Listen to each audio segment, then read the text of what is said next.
Moving forward students, question number 9A ये कहता है how will you derive the absolute zero. तो students हम इसमें पूरी डेरिवेशन लिखेंगे एब्सोल्यूट जीरो की। सबसे पहले हम चार्ल्स लॉ को रिलेट करेंगे एब्सोल्यूट जीरो के साथ, यानी कि वो वाली स्टेटमेंट सारी लिखेंगे। जब हम वो वाली स्टेटमेंट सारी लिखेंगे तो हमने इक्वेशन लिख दी कि -273.15 डिग्री सेल्सियस जब वो 0 केल्विन के इक्वल है, आप थोड़ा सा एब्सोल्यूट टेम्परेचर स्केल जो केल्विन टेम्परेचर का होता है उसको आप लिखेंगे, और आप उसका जो पूरा टॉपिक जो पेज नंबर 85 पे वो एज इट इज़ लिखेंगे पूरी डेरिवेशन के साथ, जैसे कि हमने कॉन्सेप्चुअल वीडियोज़ में डिस्कस किया था।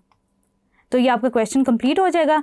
स्टूडेंट्स, क्वेश्चन नंबर 9B कहता है कि how will you explain the absolute temperature scale on the basis of Charles law, the volume of given mass of the gas increases और डिक्रीजेज। वही वाला relationship आपने दोबारा लिखना है। और स्टूडेंट्स एक बात याद रखिएगा, आप ग्राफ प्लॉट करेंगे एक्सट्रापोलेशन वाला, ये कैसे एब्सोल्यूट जीरो को आपने चार्ल्स लॉ से रिलेट किया, और एज अ रिजल्ट क्या होगा कि आपका जो मकसद है क्वेश्चन का वो पूरा हो जाएगा जब आप वो ग्राफ प्लॉट करेंगे, क्योंकि सारी चीज़ आपने वहीं से वेरीफाई करनी है। आप मैथमेटिकली भी वेरीफाई करेंगे एब्सोल्यूट जीरो की वैल्यू को और ग्राफिकली भी वेरीफाई करेंगे।